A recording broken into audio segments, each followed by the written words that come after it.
guys, welcome to today's video. We are going to be talking all about sales calls and more specifically ethical sales calls. My name is Rachel. I am delighted to have you here. I have been helping online coaches, consultants and service providers with their sales for the past 2 years, and I've been in sales myself for the past 13 years. Gosh, that's a long time. So today specifically, this video is being created off the back of a session that I had today where I was feeling a little bit sad and aggrieved, but it did remind me of why it is that I do this and why I feel so passionately about ethical selling.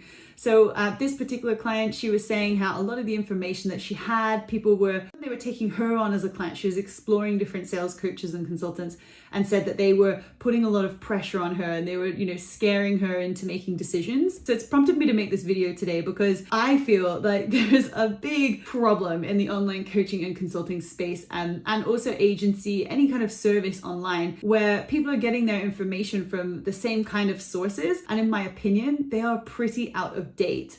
So if you're applying a lot of pressure and scarcity to someone, then actually what's happening is that you're sending a message is that you're desperate for business, that you need to close the client because you need to make money, and it actually sends all the wrong signals to your prospective client. So what can we do instead? How can we turn this from a pressure and scarcity phone call into something that's an enjoyable part of the process, not just for you, but for the prospective client as well? Now, what I like to do is put a focus on what information do we need as the person offering a service, whether it be coaching, consulting, or some kind of agency service online. We need to understand, can I actually help this person? Is this the right kind of person that I can get great results for? This is called qualifying. So you want to qualify your client in or out. The more efficiently that you can do this, the easier that life will become. So for me, I know instantly the type of person, there's probably 5 questions that I need to ask to find out if someone is someone that I can genuinely help. You will have the same thing. So you will know in your mind,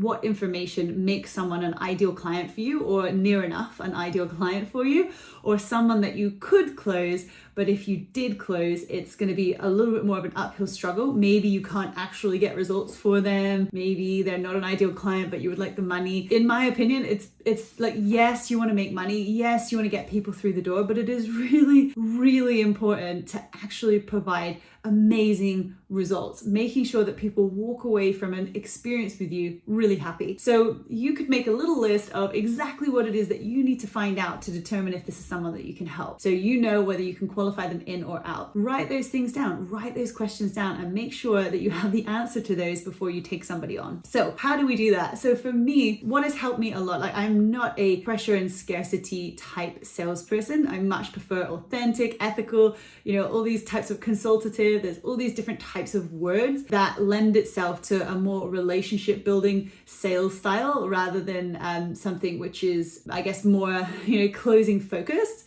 I do close, I have a very high conversion rate. I close clients very well because I've been in sales for a long time, but I've learned how to do that using my personality. And what I learned is that my personality, I'm very warm, and it's quite obvious that I really care about my clients. What that means is that people are very happy to provide information, to give me the information that I need to determine if they're the right type of person that I can help. So if you have a great discovery process, you'll find that closing becomes so easy. People close themselves because you know that you can help them, and the whole process becomes much more streamlined. So step 1 is to make sure that you qualify your person. Now, how do we do that? We do that through a great discovery process, but also with rapport. So I like to spend a little bit of time really getting to know the person that I'm talking to, asking them some questions. You try not to use weather. I do say this in some of my courses too, we have to resort to weather. I've done it in the past, but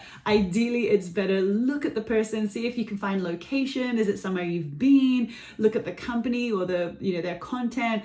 Find something that you can make it just a little bit more personalize that experience where they come into contact with you and they know you've done a little bit of research on who they are, and see if you can find some common ground that way. So building rapport and a great discovery process, coming back to the main questions that you need to ask to determine if they're the right fit for your service. So once we've asked lots of questions and we really understand their situation and where it is that they're looking to get to, this is where the closing process becomes much easier, because you'll be able to know using your expertise and what it is that you're great at, how can you support this person? You can think of this in your mind, like, can you get them great results? If you can get them great results, it's your responsibility to let them know that on the call, that this is definitely something that you are specialized in. And if so, it really helps to talk about other clients that you've gotten results for, or other people in a similar situation, because you're just recalling on your experience. You're letting them know that this is something that you've dealt with many times or lots of times before, or seen amazing results for. And what that does